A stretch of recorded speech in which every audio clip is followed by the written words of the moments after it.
இயக்குனர் சரவணன் அவர்களின் தயாரிப்பில் இயக்கத்தில் உருவாகியிருக்கிற நந்தன் திரைப்படம் இன்று நாடெங்கிலும் பேசப்படுகிற மிக முக்கியமான பிரச்சனையை மையமாக கொண்டு தயாரிக்கப்பட்டிருக்கிறது. நடிகர் சசிகுமார் அவர்கள் இதில் கதாநாயகனாக நடித்திருக்கிறார். இயக்குனர் பாலாஜி சக்திவேல், புதுமுகம் ஸ்ருதி பெரியசாமி ஆகியோர் முக்கிய கதாபாத்திரங்களில் நடித்திருக்கிறார்கள். இந்த நாடு விடுதலையடைந்து 3/4 நூற்றாண்டை கடந்திருக்கிறது. குடியரசு நாடாகி பவள விழாவை கொண்டாட இருக்கிறோம். ஆனால் இன்னும் அரசமைப்பு சட்டம் இங்கே முழுமையாக நடைமுறையில் இல்லை. ஜனநாயகத்தை மதிக்கும் நிலை பரிணமிக்கவில்லை. இதற்கு உள்ளாட்சி அமைப்புகளில் நிலவும் சாதிய வன்கொடுமைகள் சாட்சியங்களாக உள்ளன. இது தமிழ்நாட்டில் மட்டும் உள்ள பிரச்சனையில் அல்ல, இந்தியா முழுவதும் உள்ள பிரச்சனைகளாக உள்ளன. மேலவளவு படுகொலை, 7 பேர், மேலவளவு முருகேசன் உள்ளிட்ட 7 பேர் கொடூரமாக வெட்டி சாய்க்கப்பட்டார்கள். அது மட்டுமே பேசுபடு பொருளாக மாறியது. ஆனால் எண்ணற்ற பல தனி ஊராட்சி தொகுதிகளில் மக்களால் தேர்ந்தெடுக்கப்பட்ட ஊராட்சி மன்ற தலைவர்கள் சாதிய வன்மங்களால் எவ்வளவு கொடுமைகளுக்கு உள்ளாகிறார்கள் என்பதை இயக்குனர் இரா சரவணன் அவர்கள் மிக கவனமாக பதிவு செய்திருக்கிறார், அக்கறையோடு பதிவு செய்திருக்கிறார். வெளிச்சத்திற்கு வராத பல வன்கொடுமைகளை அம்பலப்படுத்தி இருக்கிறார். நடிகர் சசிகுமார் அவர்களின் நடிப்பு நம்மை நெகிழ வைக்கிறது. ஒவ்வொரு கிராமத்திலும் இன்றைக்கு எந்த அளவுக்கு சாதியம் தலைவிரித்தாடுகிறது, எளிய மக்கள் எந்த அளவுக்கு ஒடுக்கப்படுகிறார்கள்,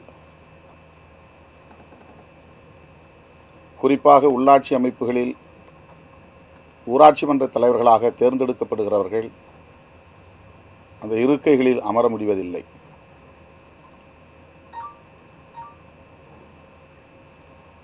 அவர்களை தேர்ந்தெடுக்கிறவர்களே எந்த அளவுக்கு அவர்களை அடக்கி ஒடுக்கி வைக்கிறார்கள் என்பதை வணங்கான்குடி ஊராட்சி என்கிற அந்த ஊராட்சி மன்ற தலைவருக்கு நேர்ந்த கொடுமையை அவர் விவரித்திருக்கிறார். எப்படி ஒரு தனித்தொகுதியில் வேட்பாளர்களை தேர்வு செய்கிறார்கள், அதில் அவர்களுடைய ஆதிக்க மனநிலை எவ்வாறு இருக்கிறது என்பதையெல்லாம் தத்ரூபமாக இயக்குனர் சரவணன் பதிவு செய்திருப்பது போற்றுதலுக்குரியது. எவ்வளவு அடங்கி போனாலும், விசுவாசமாக இருந்தாலும் அவர்களை மேலும் மேலும் அடக்கி வைப்பதில்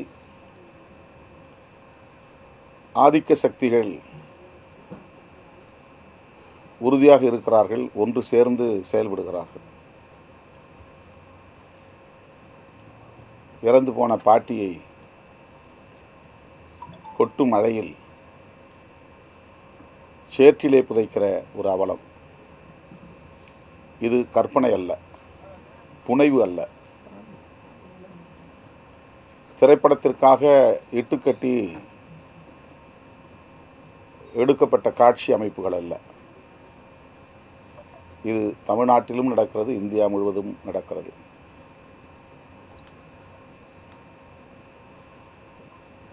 தன்னுடைய எஜமானனுக்கு விசுவாசமாக இருக்க வேண்டும் என்பதில் எவ்வளவு உறுதியாக அவன் இருந்தாலும் கூட அவன் கொஞ்சம் கூட தலைநிமிரக்கூடாது என்கிற அளவுக்கு சாதி வெறி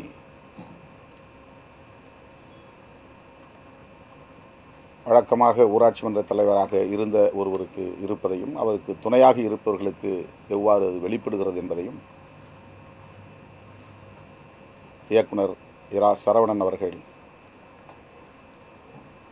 மிக ஆழமாக அதை பதிவு செய்திருக்கிறார், படமாக்கியிருக்கிறார்.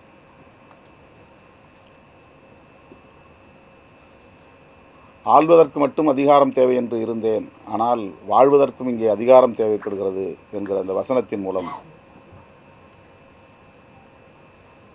இந்த சாதிய சமூக கட்டமைப்பில் எளிய மக்கள் எவ்வாறு பாதிக்கப்படுகிறார்கள் என்பதை இயக்குனர் சரவணன் மிக அழகாக பதிவு செய்திருக்கிறார்.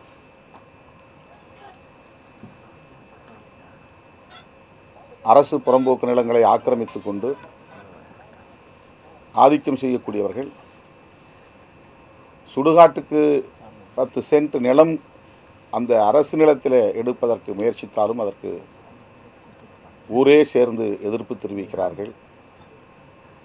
அதற்காக அந்த கிராமத்தையே தாக்கி சூறையாடி இந்த மக்களை கொடுமைப்படுத்துகிறார்கள்.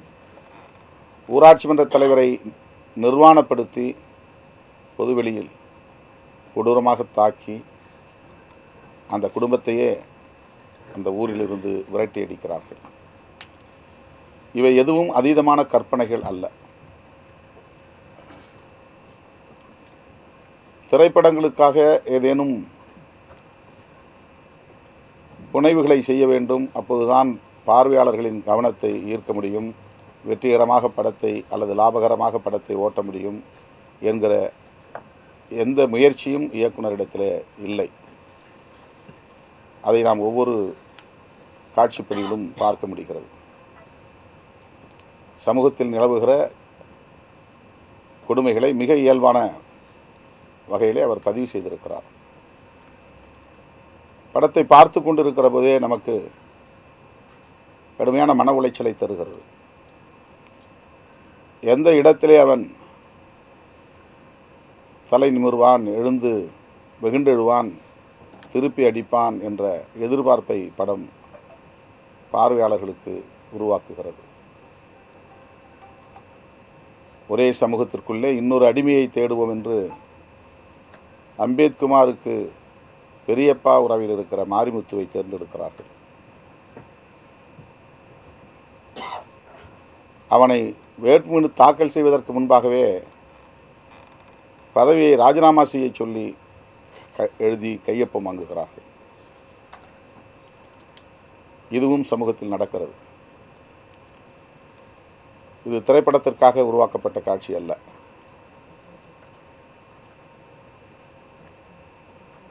ஆனால் மாரிமுத்துவும் அந்த இடத்திலே துணிந்து வேட்புமனுவை நான் திரும்ப பெற்றுக்கொள்கிறேன், நீயே மீண்டும் ஊராட்சி தலைவராக இருக்க வேண்டும், இயங்க வேண்டும் என்று முடிவெடுப்பதுதான் இந்த படத்தில் முக்கியமான திருப்புமுனை புள்ளி. யாரும் எதிர்பாராத ஒன்று. சமுத்திரக்கனி அவர்கள் மிக சிறப்பாக இடஒதுக்கீட்டுக்கான பின்னணியை எடுத்துச் சொல்கிறார். எத்தனையோ பல தலைவர்கள் போராடி உயிரிழந்து இந்த இடஒதுக்கீட்டு உரிமையை பெற்று தந்திருக்கிறார்கள். அஞ்சாமல் துணிந்து போராட வேண்டும் என்கிற ஊக்கத்தை தருகிற ஒரு பாத்திரத்தை சமுத்திரக்கனி அவர்கள் சிறப்பாக செய்திருக்கிறார். மாரிமுத்துவும் அம்பேத்கரும் இணைந்த புள்ளி ஒரு சமூகத்தின் தலைநிமிர்வுக்கான அடையாளமாக இருக்கிறது. மாரிமுத்து தன்னுடைய வேட்புமனுவை திரும்ப பெற்றுக்கொண்டு அம்பேத்குமார் போட்டியின்றி தேர்வு செய்யப்படுகிற அந்த காட்சி பார்வையாளர்களுக்கு பெரும் ஆறுதலை தருகிறது. அதுதான் திருப்பி தாக்குதல் நடவடிக்கை என்பதாக அமைகிறது. அதைவிட மிக முக்கியமாக மாரிமுத்துவை அவர்கள் போட்டியின்றி தேர்ந்தெடுக்கக்கூடிய சூழலில் போட்டியை உருவாக்கி தன்னுடைய பெரியப்பா ஒரு போட்டியின் மூலம் தேர்ந்தெடுக்கப்பட்டார் என்கிற சூழலை உருவாக்க வேண்டும் என்று அம்பேத்குமார் பாத்திரத்தில் நடிக்கிற சசிகுமார் அவர்கள் பேசுகிற அந்த காட்சி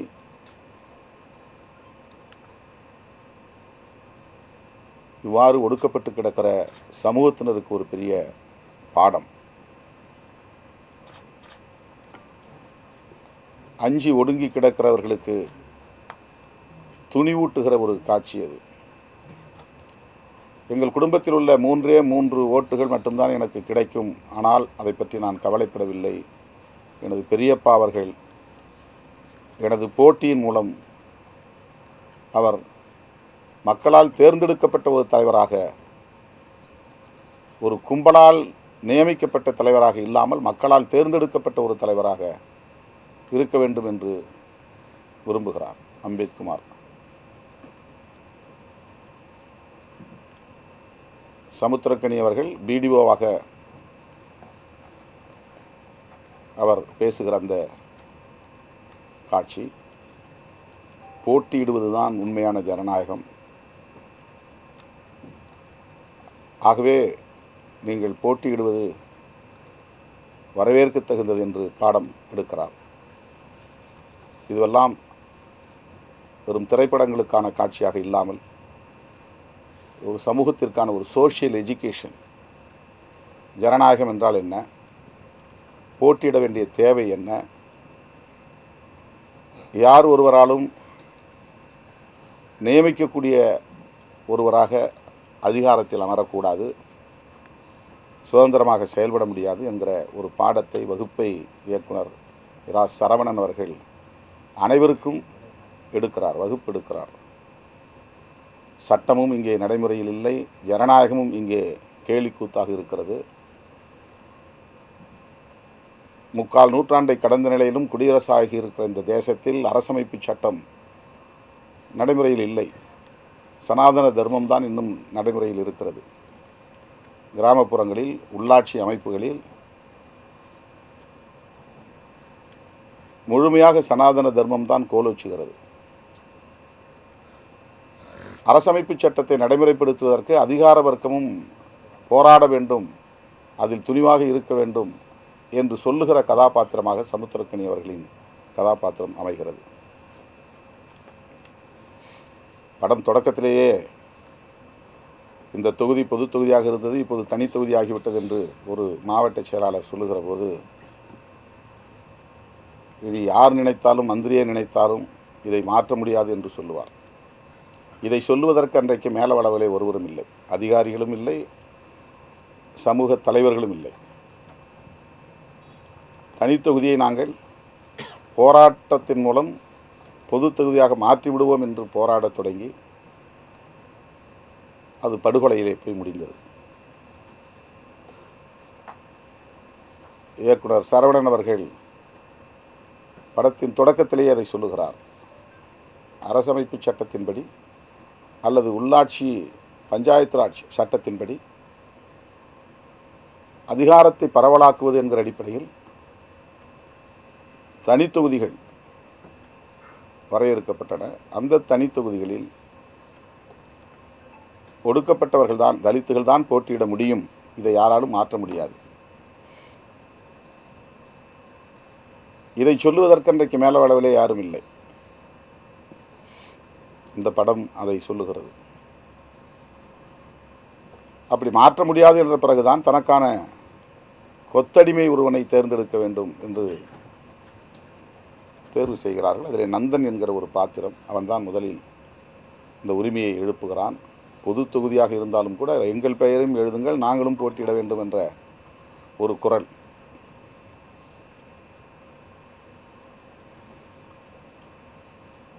நந்தனுக்கு பதிலாகத்தான் அம்பேத்குமார் என்கிற அடுத்த கதாநாயக பாத்திரம். நந்தன் காலத்திலிருந்து இந்த கொடூரம் இன்னும் தொடர்கிறது. வரலாற்று ஆய்வாளர்கள் நந்தன் ஒரு மாமன்னன் என்று